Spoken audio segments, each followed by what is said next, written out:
Politics is a very interesting game. But I want you guys to mark this particular day. Because I know one thing for sure. That 2022 is not a long time from now. It's just next year. And Kenyans are likely to go to the polls to elect their new president. In fact, Kenyans will elect their new president in 2022. But the people of the larger Mount Kenya region, and this is why I want you to mark this day, will regret for a very long time. Let me ask you a very simple question. Between President Uhuru Kenyatta, who is a Kikuyu, and William Samoei Ruto, who is a Kalenjin, who do you think can take good care or take the interest of the people of the larger Mount Kenya region? Because we are in a tribal country, President Uhuru Kenyatta will definitely take good care of the interest of the larger Mount Kenya region, politically speaking. And that's why even in this country today, the appointments are always skewed in favor of the larger Mount Kenya region. But just a few weeks ago, the people of the larger Mount Kenya region humiliated and embarrassed President Uhuru Kenyatta in Georgia. I don't know much about Kiamba, but if they are going to humiliate and embarrass President Uhuru Kenyatta again in Kiamba, then we are likely to conclude that the president is also going to be humiliated and embarrassed in the next general election, which is next year. And the president is being embarrassed not because of anything. President Uhuru Kenyatta is being humiliated, is being embarrassed because he entered into a handshake with Raila Odinga. And that takes us to the subject of this discussion today.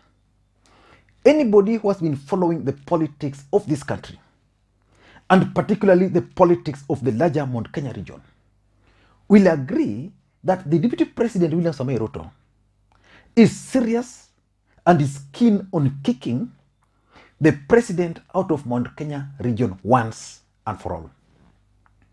But I want us to go into all those details. But before we get into all those details, please, if you're watching this channel for the first time, I want you to take a second or two and click the subscribe button so that next time we produce a video like this, YouTube will automatically notify you.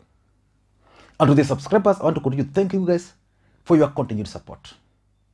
And yesterday, we activated channel membership. And I think most of you guys have now started seeing that join button.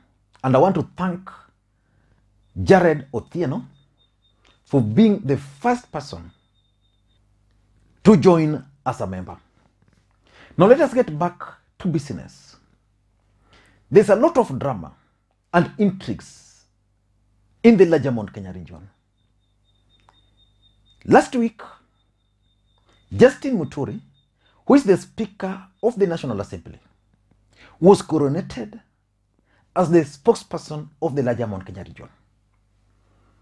Then a group of leaders from the Mount Kenya region again emerged, led by Mwangi Wairia and led by Kirinyaga Governor Anne Waiguru.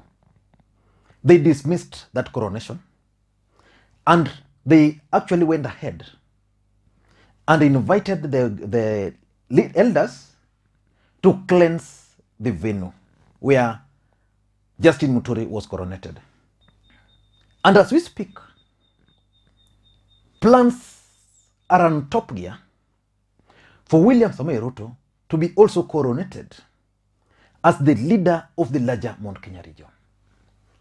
And the allies of the deputy president are planning to organize it in a different way. They don't want the elders to be involved. Because remember, the deputy president is projecting himself as a man of God. So they don't want the elders to be involved. Remember, the Talai elders did the same to him, but in the larger Mount Kenya region, he wants to do it differently. He wants to use the church to do the same. But I want to tell you and explain to you 4 things which the people of the larger Mount Kenya region must learn from the deputy president and his strategy for the region. His first strategy is that William Ruto is making sure that there is no clear leader from the larger Mount Kenya region. Now let me ask you, as we speak today, who is the leader of the larger Mount Kenya region? Ideally, that leader should be President Uhuru Kenyatta. But the president is exiting political scene, and the deputy president is ensuring that the president doesn't have a say at the end of his term. But who is going to be the next leader of the larger Mount Kenya region? Clearly, there is no leader from the larger Mount Kenya region. The president, if my thinking is right, has been trying to promote several other leaders. One of them is Justin Muturi. But Justin Muturi is being countered again by the deputy president. On his side, there are 3 people. There is Mwangi Kunjuri, there is Rigathi Gachagua, and then there is Moses Kuria. Of all these 3 people, none is emerging as the clear leader. So which means even on that side, there is no clear leader. On the side of the president, there is Mwangi Wairia, who wants to succeed the president. There is the talk of William Kaboko. There is the talk of Peter Kenneth. Who else? There was even the talk of Peter Munya. Clearly, no leader. You can't talk with authority today in this country that the next leader from the larger Mount Kenya region after President Uhuru Kenyatta is Moses Kuria, is Rigathi Gachagua, is Mwangi Kiujuri, is Anne Waiguru. You can't really pinpoint. And this is what the DP wants. If you don't have a clear leader, then it means he can work with anybody. Like what we witnessed happening to Moses Kuria. Moses Kuria was emerging. He has been stopped. So that's the first strategy. The second thing he's doing is that he wants to make President Uhuru Kenyatta a lame duck president. What does that mean? If Uhuru Kenyatta, as the president of the Republic of Kenya, cannot determine who becomes the next member of parliament in Kiamba, in Juja, then what is his role? If President Uhuru Kenyatta cannot successfully manage to guide his people on who they should vote for as the next president of the Republic of Kenya, then it means Uhuru Kenyatta is now a lame duck president. If the leadership from the entire Mount Kenya region cannot listen to the president, then the president is a lame duck president. And what is the implication of Uhuru Kenyatta becoming a lame duck president? Simple. He can't determine the future of the people of the larger Mount Kenya region. These are the same people who voted for President Uhuru Kenyatta not once, not twice. They voted for the president 3 times. But the president now cannot control them, cannot tell them anything. So in short, the deputy president has successfully managed to make President Uhuru Kenyatta a lame duck president. The moment the president will exit political scene, that will be the end of him. Look at Moi Kibaki. Moi Kibaki exited the political scene, but with his head high. Number 3 is that he has successfully managed to brainwash the masses from the larger Mount Kenya region. I don't know whether he has done that through the use of money or through clear messaging or through propaganda. You can guess the best strategy which he has used. But while he's doing this, he's projecting President Uhuru Kenyatta as someone who has failed. In fact, if you listen to Ndindi Nyoro, if you listen to Rigathi Gachagua, if you listen to Kimani Ichung'wah, all these guys, they are in agreement on one thing, that President Uhuru Kenyatta has failed the people of the larger Mount Kenya region. These are the same guys who used to tell us just 2 years ago that the president was the best gift for this country. And the masses down there have actually been brainwashed. They've been brainwashed to believe that the president is actually using the presidency to advance the interest of the Kenyatta family alone and the interest of his friends alone. Again, let us wait and see. And I'm challenging you because I know 2022 is not going to be a long time. When President Uhuru Kenyatta was being projected as the anointed one and he was being handed over the birthday gift, Kenyans were warned. This is exactly what we are witnessing in this country today. The people of the larger Mount Kenya region have been brainwashed successfully, even on this channel. Number 4, the DP is also doing something which, in my considered opinion, I consider to be a smart move, making the people of the larger Mount Kenya region depend on him.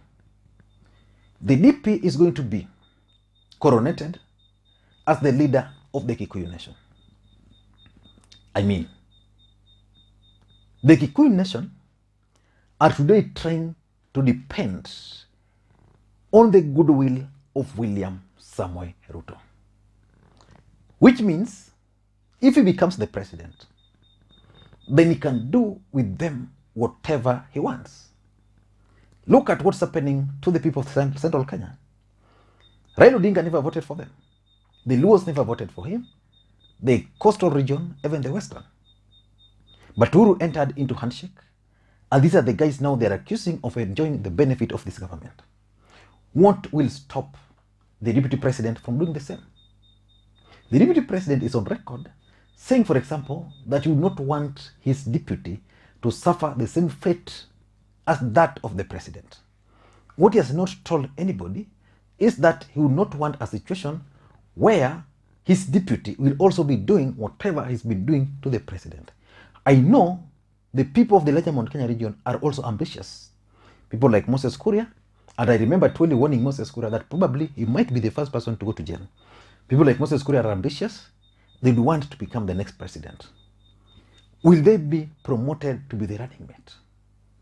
So basically, the DP has succeeded in making them depend fully on them. And lastly, the deputy president has also engineered division within the larger Mount Kenya region. There's a lot of problems in the larger Mount Kenya region. There's division. Leaders are disagreeing on almost all issues. It is by design. Otherwise, there is no way Mwangi Kiunjuri, Moses Kuria, and Rigathi would be supporting the deputy president, but using 3 political parties.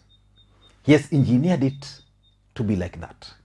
And once he has done that to the Kikuyu, then there is the Eastern, Mount Kenya East. In Mount Kenya East is also going to create a similar situation so that the Mount Kenya East are going to fight with the Kikuyus. So it's going to continue with this division. And this will help him achieve his political objectives. Let me ask you the question which I asked when I began this particular video. Who between President Uhuru Kenyatta and William Ruto do you think can serve the interest of the people of the larger Mount Kenya region? Just your honest answer. Who between them? You can even go back to history. Who has fought for the interest of the Kikuyus?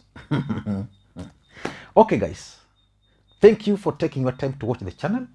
You can also join the channel membership for those who are interested. It's free. There's nothing special, but you can support.